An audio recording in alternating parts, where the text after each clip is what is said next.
नमस्कार मित्रांनो, मी संदेश द संदेश अकॅडमी या यूट्यूब चॅनलवर तुमचं स्वागत करत आहोत. आज 9 ऑगस्ट 2026 आपला MPSC ग्रुप सी म्हणजे येणारी जी तलाठी भरती आहे ऑक्टोबर महिन्याची, त्या तलाठी भरतीच्या प्री एक्झामचा अभ्यास आणि पुढे येणाऱ्या पोलीस भरती 2026 मधले काही आधारित प्रश्न आपण घेत असतो. आपले प्रश्न कशावर आधारित असतात ते आपण पहिल्यांदा समजून घेणं गरजेचं आहे. आपले प्रश्न असतात सामान्य ज्ञान, बुद्धिमत्ता चाचणी, गणित, मराठी व्याकरण, चालू घडामोडी या विविध विषयांवर अवलंबून असतात. आता सामान्य ज्ञानमध्ये काय येत असतं? GK, GS. GK म्हणजे जनरल नॉलेज, इतिहास, भूगोल, नागरिकशास्त्र, राज्यशास्त्र आणि विज्ञान याच्या निगडीतले प्रश्न असतात. तर आपलं याच्यावर आपले किती प्रश्न होतात मित्रांनो? तर 25 प्रश्न होतात. 25 पैकी किती मार्क मिळतात ते तुम्ही आम्हाला कमेंट बॉक्समध्ये कळवतात आणि तुम्ही आज काय शिकलं ते पण कळवतात. आणि आपलं मिशन आहे मित्रांनो sarkarinokri.com. दररोज संध्याकाळी 6 वाजता यूट्यूब चॅनल द संदेश अकॅडमी या यूट्यूब चॅनलवर आपण लेक्चर घेत असतो. तर आज कोणताही टाईम न घालवता आज पहिला प्रश्न बघूयात. पहिला प्रश्न आहे मित्रांनो, प्रयागराजातील कुंभमेळा मुख्यतः कोणत्या नदीशी संबंधित आहे? नर्मदा, गोदावरी, गंगा, यमुना. तर तो कोणत्या नदीशी संबंधित आहे? गंगा. ऑप्शन क्रमांक सी. पण मित्रांनो आणखीन एक, राजातील कुंभमेळा हा मुख्यतः कोणता आहे? गंगा, यमुना आणि सरस्वती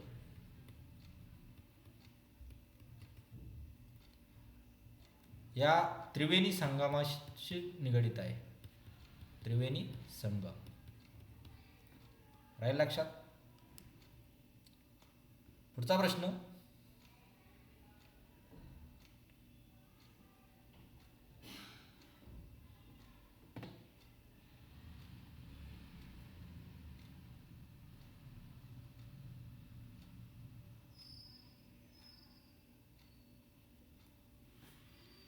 बाराशेचे 2/3 प्रमाण विभाजन केल्यास मोठा भाग किती येईल? 600, 800, 720 आणि 480.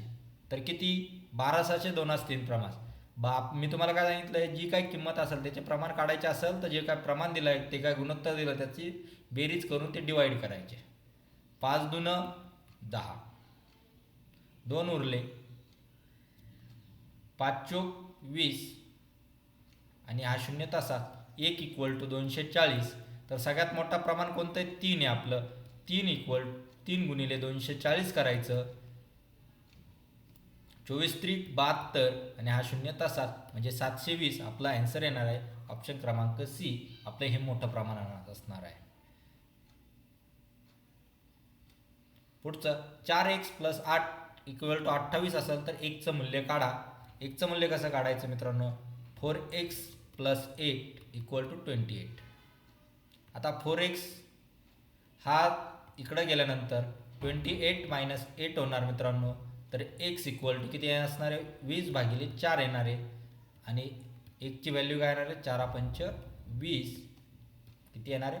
5 व्हॅल्यू येणार आहे आपली. ऑप्शन क्रमांक बी आपलं योग्य उत्तर असणार आहे. पुढचा प्रश्न, रक्त गोठण्यासाठी कोणते जीवनसत्व आवश्यक असते? जीवनसत्व सी, जीवनसत्व के, जीवनसत्व डी आणि जीवनसत्व ए. तर कोणतं रक्त गोठण्यासाठी महत्त्वाची भूमिका कोण बजावतं? तर ऑप्शन क्रमांक बी, जीवनसत्व के हे रक्त गोठण्यासाठी आवश्यक असतं. 100चे 4/6 प्रमाण विभाजन केल्यास तर मोठा भाग किती येईल? तर परत मित्रांनो ऑप्शन आहे 500, 600, 800, 400. तर 4/6 1000 होता. किती असणार आहे? 10. 1 0 गेला, 1 0 गेला. 1 = किती येणार आहे? 100. 6 प्रमाण पाहिजे. 6चं प्रमाण किती? गुणिले 6 × 100 करा. किती येणार? 600 उत्तर आपलं येणार. हे मोठं प्रमाण येणार आहे, छोटं किती येणार? 400. त्यामुळे ऑप्शन क्रमांक बी आपलं योग्य उत्तर असणार आहे. पुढचा प्रश्न, कोणती धातू सामान्य खोली तापमानात द्रव्य अवस्थेत असते? सोने, लोखंड, ॲल्युमिनियम आणि पारा, तर कोणते असते मित्रांनो? पारा. ऑप्शन क्रमांक डी आपलं योग्य उत्तर असणार आहे. पारा म्हणजे मर्क्युरी. हे किती असतं? त्याचा वितळ बिंदू किती आहे? वितळ बिंदू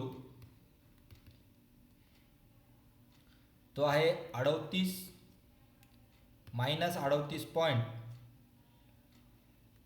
डिग्री सेल्सिअस. आता पाऱ्याचा उपयोग कुठे कुठे होतो ते बी महत्त्वाचं आहे.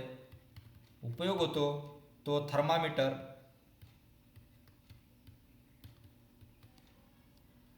बॅरोमीटर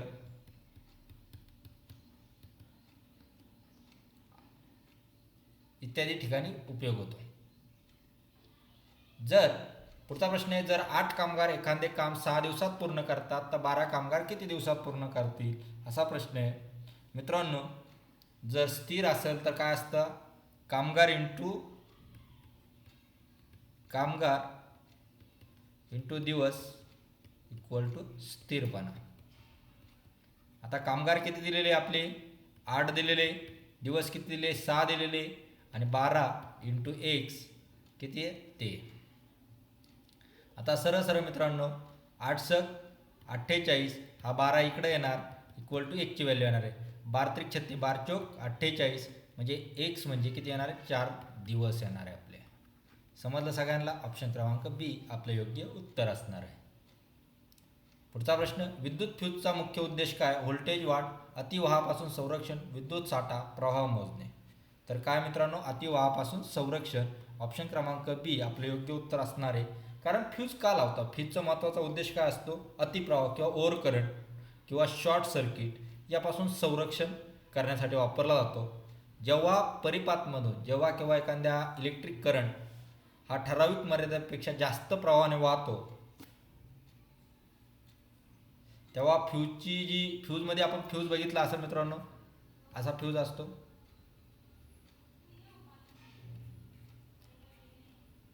आणि इथं एक तार असते. ओके. जेव्हा अतिप्रवाह होतो, ही तार जी असते ॲल्युमिनियम या कॉपरची, ती वितळते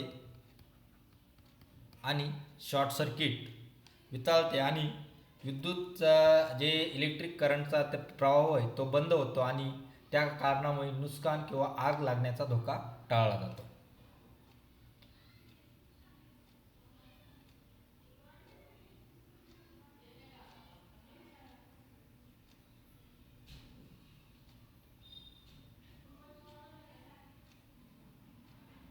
दहा आणि 20च्या दरम्यान किती अविभाज्य संख्या आहे? 4, 3, 5, 8, 5, 6. तर अविभाज्य संख्या कोणत्या मित्रांनो? फक्त त्याला 1 आणि त्याच संख्येने भाग जातो, त्या संख्या कोणत्या? त्या अविभाज्य. आता पहिली संख्या 11, हिला किती ना 1 आणि 11नेच भाग जातो. नंतर 13, तिला 1 आणि 13नेच भाग जातो. नंतर 17, तिला 1 आणि 17नेच भाग जातो. नंतर चौथी आहे मित्रांनो 19, तिला 1 आणि 19. त्यामुळे 10 ते 20च्या दरम्यानच्या संख्या किती असणार आहे मित्रांनो? 4 संख्या असणार आहे. त्यामुळे ऑप्शन क्रमांक ए आपलं योग्य उत्तर असणार आहे. वनस्पती मुळांपासून पानापर्यंत पाणी वाहून नेण्याचे कार्य कोणता भाग करतो? फ्लोएम, हरितलवक, जलवाहिनी म्हणजे झायलम आणि रंध्र. तर काय कोणता करतो? जलवाहिनी. त्यालाच काय म्हणतात? झायलम म्हणतात. ऑप्शन क्रमांक सी आपलं योग्य उत्तर असणार आहे.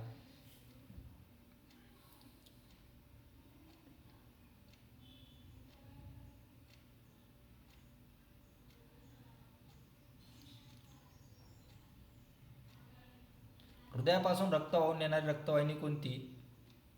चेता, शिरा, धमनी आणि रक्तवाहिन्या. तर कोणते मित्रांनो? धमनी. ऑप्शन क्रमांक सी योग्य उत्तर आहे. त्यालाच काय म्हणतात? आर्टरी. ही हृदयापासून शरीराच्या विविध भागांकडे रक्त नेते आणि शिरा काय राहतात? शिरातून रक्त हृदयाकडे पोहोचवलं जातं, त्याला काय म्हणतात? शिरा म्हणतात. पुढचा प्रश्न, जर 8 कामगार एखादे 6 दिवसात तर 12 कामगारांना किती दिवस लागतील? तसंच हा प्रश्न डबल झालेला आहे. असं जाऊ द्या, तरी आपण सोड. 8 कामगार इंटू 6 इंटू 12 इंटू एक्स. 8×48 भागिले 12 equal to X. 12+48 X equal to 4 दिवस. ऑप्शन क्रमांक बी आपले योग्य उत्तर असणार आहे.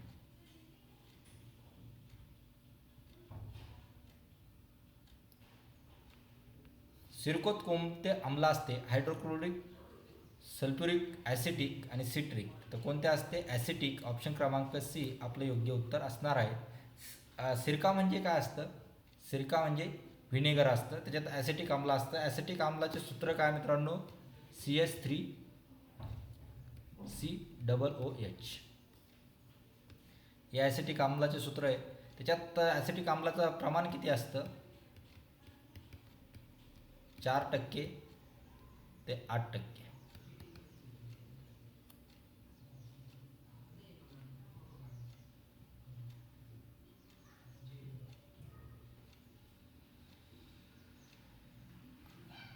₹800 मूल्याची वस्तू 10 रुपये सवलतीने विकली तर विक्री किंमत किती आहे? 800 रुपयाची वस्तू 10 रुपये सवलतीनं म्हणजे किती? 90% इंटू 100 इक्वल टू ते. हे 2 शून्य गेले, हे 2 शून्य गेले. 8×9=72, 720. हे झालं ॲन्सर. जर तुम्हाला ते करायचं असेल तर 10% म्हणजे किती? 80 रुपये. त्याच्यातून किती? 80तून 800 काढा, किती राहणार आहे? 720. त्यामुळे ऑप्शन क्रमांक ए आपलं योग्य उत्तर असणार आहे.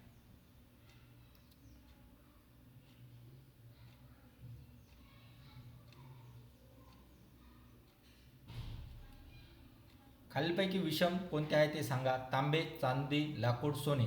तर काय? लाकूड. ऑप्शन क्रमांक सी आपलं योग्य उत्तर असणार आहे. कारण मित्रांनो सगळे धातू आहे आणि हा एक अधातू किंवा वनस्पतीजन्य पदार्थ आहे. अंतराळात प्रवास करणारा पहिला भारतीय नागरिक कोण होता? राकेश शर्मा, APJ अब्दुल कलाम, कल्पना चावला, विक्रम साराभाई. कोण होते? राकेश शर्मा. ऑप्शन क्रमांक ए आपलं योग्य उत्तर असणार आहे. ते कधी गेले होते? 3 एप्रिल 1984. 3 एप्रिल 1984.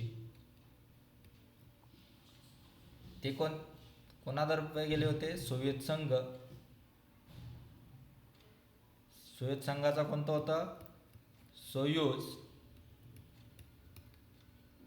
T-11 मध्ये त्या मोहिमेतून अंतराळात प्रवास केला होता. त्यांनी अंतराळात सुमारे किती टाईम घालवला होता? तर 7 दिवस 21 तास आणि 40 मिनिट. ओके.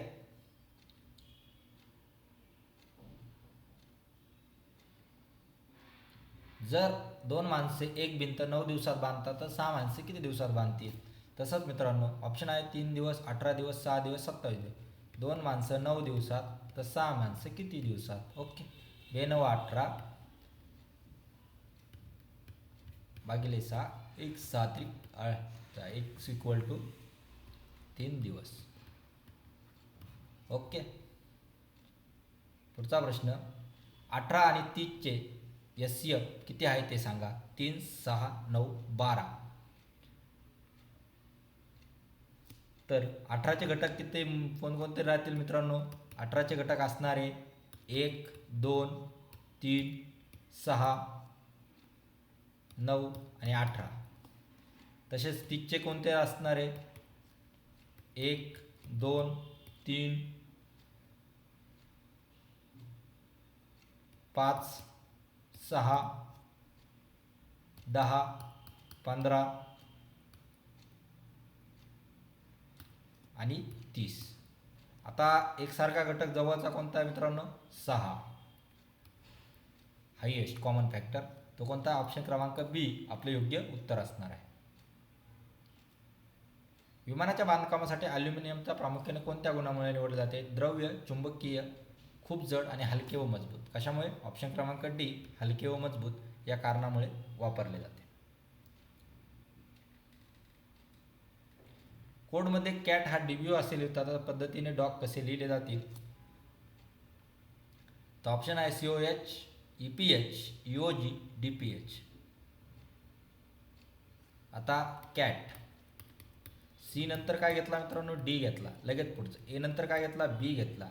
आणि टी नंतर काय येतो, यू येतो, त्यामुळे पुढचा प्लस लेटर घेतलं. तसं डॉगचं काय येणार आहे, डी नंतर ई, ओ नंतर पी, जी नंतर H, E P H. Option क्रमांक बी आपलं योग्य उत्तर असणार आहे. डॉक्टर, रुग्णालय तर शिक्षक काय, कोणती जोडी तशी सर आहे. शाळा, औषधे, स्टेथोस्कोप, रुग्ण. काय असणार आहे, शाळा. ऑप्शन क्रमांक ए आपलं योग्य उत्तर असणार आहे. प्रकाश संश्लेषणासाठी वनस्पती मुख्यतः कोणता वायू वापरतात. Hydrogen, nitrogen, oxygen, carbon dioxide. कोणतं वापरतात, कार्बन डायऑक्साईड. ऑप्शन क्रमांक डी आपलं योग्य उत्तर असणार आहे. कारण प्रकाश संश्लेषणाच्या प्रक्रियेमधून वातावरणातून कार्बन डायऑक्साईड ते शोषतात आणि पाणी वापरून सूर्यप्रकाशाच्या मदतीने ते काय करतात, ग्लुकोज तयार करतात आणि ग्लुकोज प्लस ऑक्सिजन ते बाहेर पाडतात. त्यामुळे आपण काय म्हणतो, झाडे लावा. अर्थ सेव्ह करायचे असेल तर झाडे लावा, पाऊस पाडायचा असेल तर झाडे लावा. त्यामुळे ते कारण ते कार्बन CO2चं इमिशन कमी करण्यास मदत होते.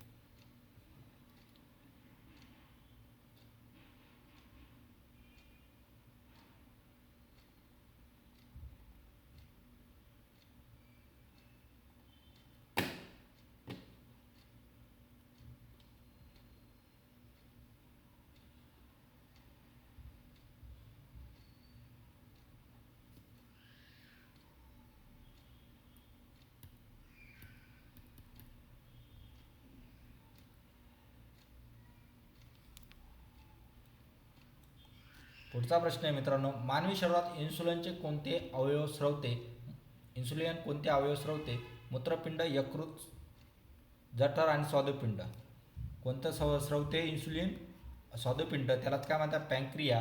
हे लँगरहॅन्सच्या बेटातील बीटा पेशी म्हणजे बीटा सेल या इन्सुलिन संप्रेरक तयार करून स्रवतात. आणि इन्सुलिनचे मुख्य कार्य रक्तातील ग्लुकोजची पातळी नियंत्रित करणे हे स्वादुपिंडाचं कार्य असतं.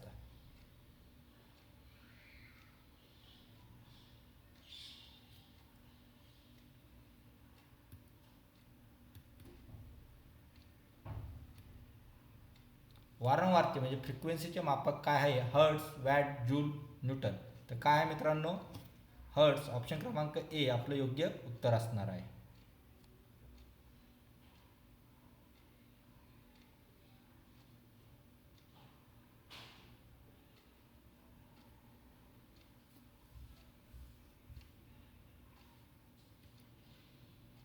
वनस्पतीमध्ये प्रकाश संश्लेषण मुख्यतः कोणत्या भागात होते, खोड, मुळे, पाने, फुले. तर कशामध्ये होते, पाण्यामध्ये. ऑप्शन क्रमांक सी आपलं योग्य उत्तर असणार आहे. कारण वनस्पतीचे प्रकाश संश्लेषण मुख्यतः पानामध्ये होते. कारण हरितलवके म्हणजे क्लोरोप्लास्ट असतात, त्यामध्ये क्लोरोफिल असते जे सूर्यप्रकाशाची ऊर्जा शोषून घेते आणि प्रकाश संश्लेषणामध्ये कार्बन डायऑक्साईड घेतात आणि H2O वापरतात आणि त्याच्यानुसार ते काय होतात, सूर्यप्रकाश आणि हरितद्रव्याच्या मदतीने ते अन्न तयार करत असतात.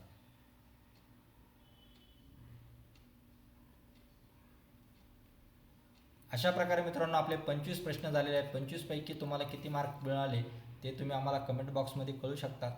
लेक्चर आवडले असेल तर नक्की लाईक करा, शेअर करा. काही त्रुटी असेल तर कमेंट करून आम्हाला कळू शकतात. जर चॅनलवर नवीन असाल तर नक्की सबस्क्राईब करा. नवनवीन अपडेट बघण्यासाठी आज आपण इथेच थांबूया. जय हिंद, जय भारत.